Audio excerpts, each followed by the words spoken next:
If there's nothing else in this world, go back to that key point that you know that you have inside you, that you know that you feel for the people that are closest to you, that love always wins, no matter what, even when they're gone. The headlines scream about the millions, the property, and the messy legal filings of a Hollywood legend.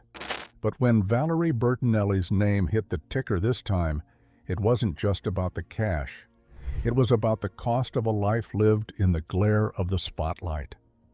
From the sweetheart of the 70s to the woman standing her ground today, Valerie is finally cashing in on a legacy that was decades in the making. Grab a seat. The audit is just beginning. The 15-year-old starlet. Imagine being 15 and landing a job that basically turns you into America's collective little sister overnight. That was Valerie in 1975.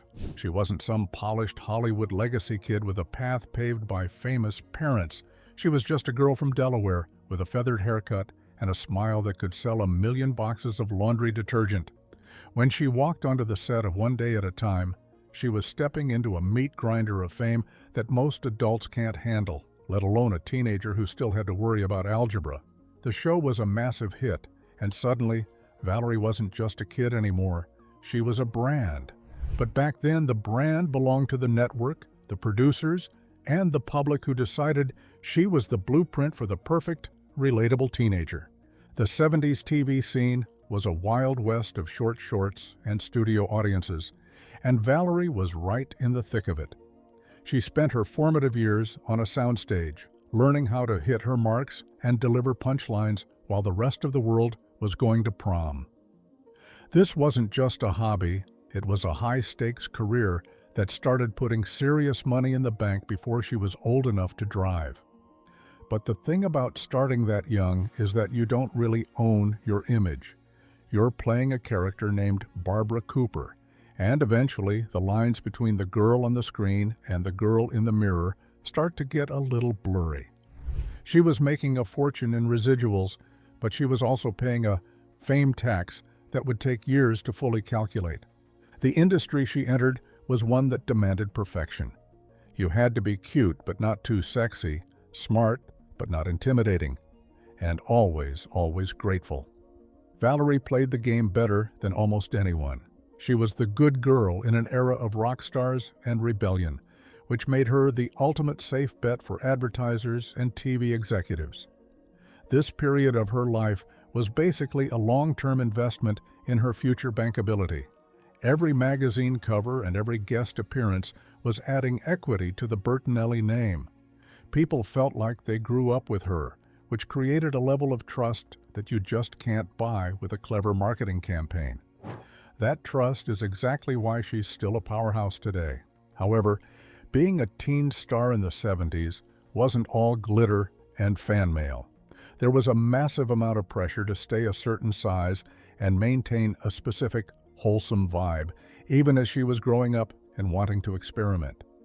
She was making adult money, but living under a microscope that scrutinized every pound gained or every late-night outing. This era set the stage for everything that came later: the struggles with body image, the complicated relationship with food, and the eventual need to break out of the Cooper mold. She was building a massive career, but she was also building a cage made of public expectations.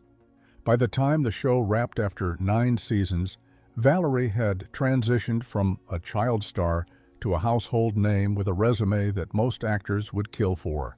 She had the fame, she had the credits, and she had a solid foundation of wealth that set her apart from her peers who flamed out.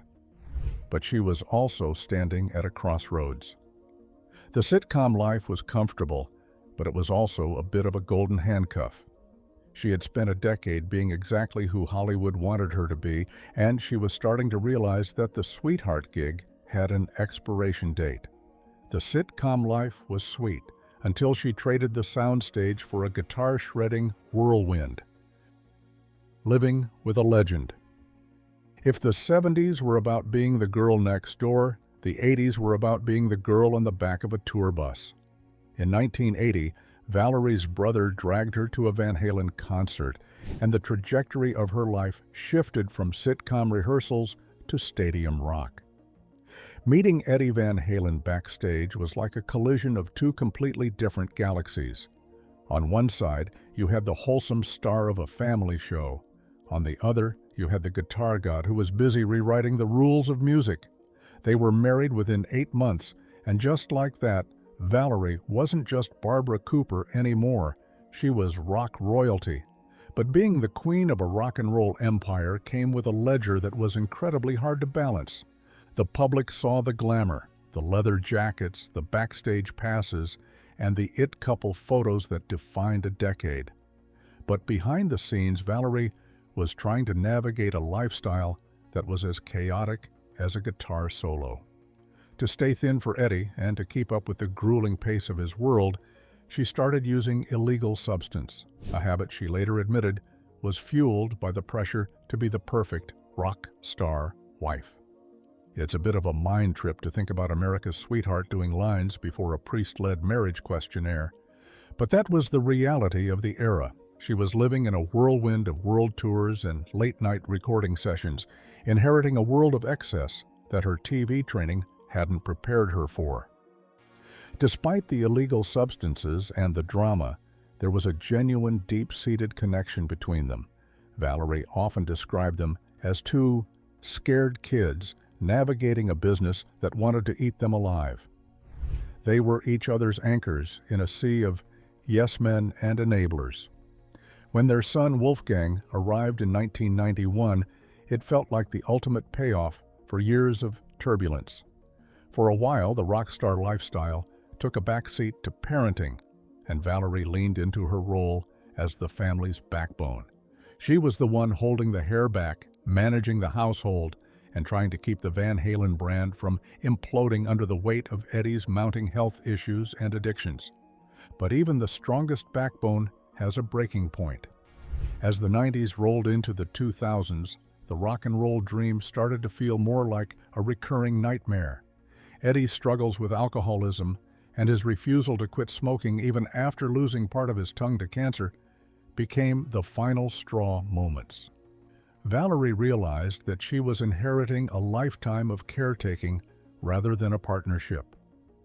They separated in 2001, but the divorce wasn't finalized until 2007. It was a long, slow goodbye to a man she loved but couldn't save. Interestingly, their post-divorce relationship became its own kind of legend. They stayed close, attended each other's second weddings, and remained a united front for Wolfie. Looking back, that marriage was the most significant investment of her life. It gave her the greatest thing she ever owned, her son, but it also left her with an emotional debt that took decades to pay off. She walked away with a famous last name and a seat at the table of music history, but she also carried the scars of being a soulmate to someone who was frequently at war with himself. She wasn't just a bystander in the Van Halen story. She was a co-author who eventually decided it was time to start her own book, The Architects of the Ledger. When we talk about what Valerie came into later in life, we usually skip over the most foundational part of the balance sheet, Andrew and Nancy Bertinelli. While the tabloids are busy obsessing over her real estate flips and Food Network contracts, the real story, the one that explains why Valerie is both so resilient and so self-critical, started in a middle-class home where love was abundant but perfection was the local currency. Her father, Andrew, was a high-level executive at General Motors, a man who moved the family around for work and provided a comfortable, stable life. But he was also a man of his era, which meant he valued discipline, results, and a certain kind of order. From him, Valerie inherited a work ethic that is practically ironclad, but she also inherited a deep-seated need to be the good girl who never makes a mistake. Her mother, Nancy, was the emotional heart of the home, but she also carried the quiet burdens that many women of the 50s and 60s were forced to bear. Valerie has spent a lot of time recently reflecting on what she saw in her mother's eyes, the sacrifices made to keep a marriage and a household running smoothly. There was a specific kind of emotional inheritance passed from Nancy to Valerie. The idea that a woman's job is to be the peacemaker, the caretaker, and the one who keeps everyone else happy, often at the expense of her own needs. This wasn't a malicious gift, but it was a heavy one. It's the reason Valerie spent decades trying to fix the men in her life, from rock stars to financial planners, often forgetting to check if her own glass was empty. The physical inheritance from her parents wasn't just about money, it was about the objects and memories that define a life. When her father passed away in 2016, followed by her mother in 2019, Valerie was left to sift through the remains of a long, complicated marriage. Anyone who has ever had to clean out a parent's house knows that it's a form of spiritual auditing. You find the old photos, the jewelry, and the letters, and you have to decide what to keep and what to let go. For Valerie, this process was televised in a way, as she shared the grief of losing them with her millions of followers. She wasn't just inheriting heirlooms, she was inheriting the responsibility of being the family's memory keeper. One of the most poignant parts of this parental legacy is the relationship with food. In the Bertinelli house, like many Italian-American homes, food was love. It was the way you celebrated, the way you mourned, and the way you communicated when words weren't enough. But as Valerie grew up and entered the Hollywood meat grinder, that inheritance of food as love became a source of intense conflict. She had to reconcile the joy of her grandmother's gnocchi with the industry's demand that she stay a size 0.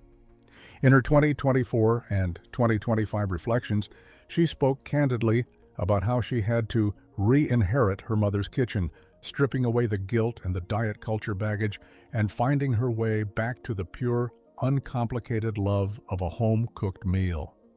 Then there's the DNA jackpot she often jokes about. Andrew Bertinelli lived well into his 80s, and Nancy was a force of nature in her own right. From them, Valerie inherited a physical resilience that has allowed her to keep working a grueling schedule well into her 60s. But more than that, she inherited a sense of integrity. Her father was known for his honesty, and that's a trait that has become Valerie's trademark. In an industry built on smoke and mirrors, she is jarringly, refreshingly real. Whether she's crying on camera about a bad day or admitting she's lonely, that's the Andrew Bertinelli influence. The idea that if you're going to do something, you do it with your whole heart, and you don't lie about the results. What's fascinating about Valerie's current chapter is how she's finally spending this inheritance. She's keeping the parts that serve her, the loyalty, the cooking skills, the tenacity, and she's aggressively donating the parts that don't, like the need for external validation or the fear of being too much. She's looked at the lives her parents led and decided to honor them by living the version of her life they never quite got to. She's becoming the person who stands up for herself, who says no without a side of apology, and who understands that being a good girl is a lot less interesting than being a whole woman. This parental accounting has been a long time coming. It's one thing to receive a check. It's another thing entirely to receive a legacy and have the courage to edit it. Valerie has done the hard work of looking into the mirror and seeing both Andrew and Nancy staring back, then deciding which parts of them she wants to carry forward and which parts she's finally ready to lay to rest. She's no longer just a daughter following a map. She's the one drawing the lines for the next generation. She took the best of them and left the rest. But the biggest lesson was one she had to learn in the dark: the emotional estate. While the world was busy counting her sitcom residuals and rock star ties, Valerie was quietly drowning in a different kind of debt, the cost of being perfect. For decades, her body was less of a personal vessel and more of a public project. The headlines during this era weren't about her acting range, they were about her waistline. It's a classic Hollywood story, but Valerie's version had a particularly nasty edge because she was the sweetheart. When you're the girl next door, the public feels they own a piece of you, and in their eyes, that piece should never, ever gain 5 pounds. This struggle didn't just start in the 80s, it was an inheritance from her childhood. She recently opened up about a fifth-grade teacher who poked her belly and told her to keep an eye on that. Imagine being a kid and learning that your worth is tied to the flatness of your stomach. She watched her own mother deal with her father's disapproval over weight gain, effectively learning that being lovable was conditional. By the time she hit the one day at a time set, she was already primed to equate being thin with being safe. She spent her teen years comparing herself to her co-stars, pretending to be the bubbly girl while privately feeling like a total failure every time the scale ticked upward. Then came the 2000s, and Valerie became the face of a new kind of inheritance, the diet industry payday. Her partnership with Jenny Craig was a massive success, but it turned her body into a literal billboard for weight loss. She lost 40 pounds, famously posed in a bikini on the cover of People, and became the gold standard for getting it back. But that kind of fame is a double-edged sword. She was inspiring millions, but she was also trapped in a cycle where her paycheck depended on her dress size. She later admitted that being a spokesperson meant living in constant fear of slipping up, which is a hell of a way to live your life when you're in your late 40s. The real headline maker, though, was the moment she decided she was done. In her recent memoirs, she finally called out the total lie she had been sold. She realized that whether she was a size 2 or a size 12, she was still the same person with the same heart. This was her enough already era. She stopped looking at the scale as a judge and jury and started looking at it as a piece of plastic that didn't know a thing about her. She even went as far as to show her followers the fat clothes she kept from her diet ads, not as a source of shame, but as a reminder of how much she used to punish herself. Today, her emotional estate is finally in the black. She's dealt with body dysmorphia and the crushing weight of public expectation by simply walking away from the game. She posts underwear selfies at 64, not to look hot, but to show that a body that has lived, loved, and survived is something to be proud of. She's no longer starving for a version of herself that doesn't exist. She's traded the good girl cage for a kitchen where the food is actually meant to be enjoyed, not feared. She spent years starving for approval. Then she decided to start cooking for herself.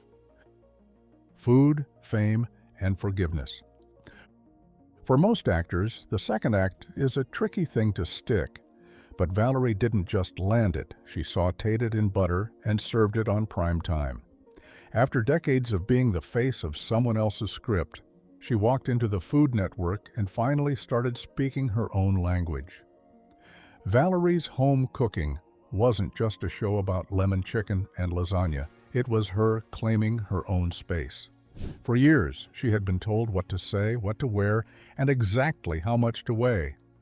Suddenly, she was the boss of her own kitchen, winning 2 daytime Emmys and proving that the sweetheart actually had some serious business chops. But even a kitchen sanctuary has its kitchen fires. In a move that sent shockwaves through the foodie world, the network decided not to renew her contract for Kids Baking Championship in 2024.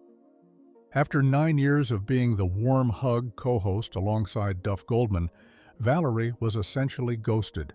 She didn't hold back either.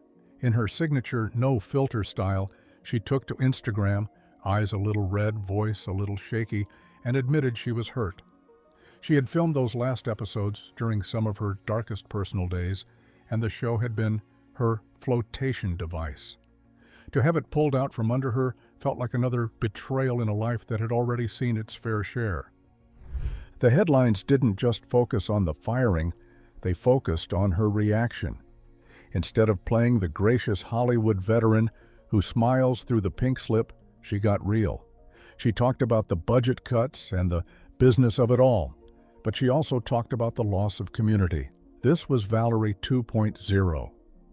A woman who refuses to bank her emotions just to keep things comfortable for everyone else.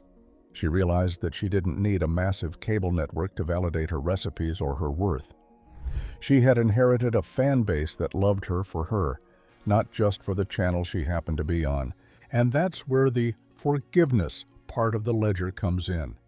Reclaiming her brand meant letting go of the anger she felt toward the industry that tried to age her out. She started leaning into her own platforms, teasing a new project called Valerie's Place for 2026. She's creating an interactive world where she can cook, talk, and even podcast on her own terms. It's a total power move. She's essentially saying, if you won't give me a seat at the table, I'll just build my own table in my own house. She's using food as a bridge to a new kind of fame, one that's based on connection rather than perfection. This transition from TV star to lifestyle mogul has been her most successful audit yet. She stopped apologizing for being too much or not enough and started being exactly who she is. She's forgiven herself for the years she spent trying to fit into a mold that was never meant for her. In her kitchen, there are no bad foods and no bad days, just ingredients for a life that finally tastes like her own. She's traded the stress of the soundstage for the steam of the stove, and honestly, it's a much better look. The kitchen was her sanctuary, but the ultimate inheritance was something she had to pass down, not receive. The final accounting. For decades, the public's ledger on Valerie was dominated by her associations: the sitcom star, the rock star wife, the grieving widow.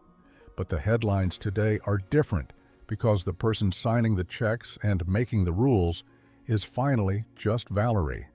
She has moved from a place of managing other people's expectations to a place where her own peace is the most valuable asset she owns. This isn't just about the $20 million net worth or the residuals from 4 decades of television. It's about the sovereignty she has finally claimed over her own story. A huge part of this new era is her relationship with her son, Wolfgang. In many ways, Wolfie is the living embodiment of the good inheritance. Watching him navigate the 2024 and 2025 award circuits, performing at the Oscars, and keeping the 5150 studio spirit alive with his band, Mammoth WVH, Valerie has been the ultimate proud sideline mom, but she's also been his protector. She saw firsthand how the industry chewed up the men in her life, and she has made it her mission to ensure Wolfie inherits the talent without the trauma. She's passing down a legacy of emotional health, something that wasn't exactly in the starter kit when she joined Van Halen in the 80s. Her brief, high-profile relationship with writer Mike Goodenough in 2024 served as a public reminder that Valerie is no longer interested in a toxic dynamic or a partnership that requires her to shrink. When things didn't work out, she didn't retreat in shame. She just kept moving. She's learned that the greatest gift she could give herself was the ability to walk away from anything that doesn't feel like enough. This newfound independence is the cornerstone of her 2026 brand, and her fans are buying into it because it's the first time she isn't trying to sell them a diet or a dream. She's just selling the truth. Even her political and social voices have become part of her public equity. Recently, on what would have been Eddie's 71st birthday, she used her platform to share rare family photos and make a powerful statement about the beauty of the immigrant experience, referencing Eddie's own journey to America. She's using her name to highlight the things that matter to her, proving that her influence has matured far beyond the kitchen or the soundstage. She isn't just a celebrity anymore. She's a matriarch of a very specific, very modern kind of American family. She's reclaiming the Bertinelli name and giving it a weight it never had when she was just a teen star. So what does the balance sheet look like today? On paper, she's a wealthy woman with a sprawling career. But in reality, her true wealth is found in the enough already philosophy she lives by every day. She's traded the constant need for approval for a quiet morning in her new home, the company of her cats, and the freedom to eat a piece of bread without a side of guilt. She's finally inherited the one thing that had been kept from her for 50 years, the right to be human. The audit is over, the books are closed, and for Valerie Bertinelli, the profit is finally her own, the court of public opinion. When you've been America's little sister for 50 years, you don't just have fans, you have millions of people who think they're entitled to a seat at your dinner table. For Valerie, the feedback loop has always been a loud, messy, and often contradictory beast. In the 2020s, as she leaned into her raw, unfiltered era, the headlines weren't just about her successes, they were about the polarized way the world was reacting to her newfound voice. For every fan who felt seen by her tearful Instagram videos, there was a critic in a comment section calling her exhausting, or telling her to just go cook something. It's the classic Hollywood trap. The more authentic you become, the more you give people to criticize. One of the loudest points of contention has been her role as a former diet industry spokesperson. While many applauded her for apologizing for her skinny worship days with Jenny Craig, others weren't so quick to forgive. Critics on platforms like Reddit and X have pointed out the irony of a woman who made millions selling the bikini body dream, now telling everyone to ditch the scale. To some, it feels like a convenient pivot. To others, it's a necessary evolution. When she posts a makeup-free selfie or an underwear photo at 64, the feedback is a battlefield. She gets called brave and inspiring by her core base, but the minimal creepers, as she calls them, are always there to remind her that society still has a very narrow window for how an aging woman should present herself. Then there's the oversharing critique. Valerie's transition into a high-vulnerability brand hasn't been without its bumps. When she went public with her heartbreak over the Food Network firing or the dissolution of her brief 2024 relationship with Mike Goodenough, a segment of the public hit a wall of fatigue. The feedback shifted from, "We love your honesty," to, "Is she ever okay?" There is a specific kind of criticism directed at women who refuse to suffer in silence, and Valerie has become a lightning rod for it. Detractors often compare her struggles, divorce, job loss, body image, to the real-world problems of non-celebrities, framing her vulnerability as a form of privilege. It's a harsh take, but it's one she's had to audit as part of her public-facing business. Even her legacy as Eddie Van Halen's soulmate is a point of debate. While most fans find her devotion to his memory touching, there is a faction of the rock and roll community that finds her continued focus on their marriage years after their divorce and his passing to be too much. They argue it overshadows his widow or his musical career. Valerie's response to this has been her most defiant yet. She simply stopped listening. She's learned that you can't please the gatekeepers of a dead man's legacy any more than you can please a troll who hates your lasagna. Despite the exhausting labels and the diet culture backlash, the numbers tell a different story. Her books are bestsellers, her social media following is in the millions, and her enough already message has created a community that values her flaws more than her perfections. The criticism is just the noise that comes with being a woman who refuses to fade into the background. She's learned that the most important feedback isn't the kind that comes from a stranger with an avatar. It's the kind that allows her to look in the mirror and not want to change a single thing. She's no longer playing for a perfect score from the judges, she's just playing for herself. She's finally realized that you can be the most delicious peach in the world, and there's still going to be someone who just doesn't like peaches. Stay tuned and subscribe to the channel for more celebrity stories. Thanks for watching.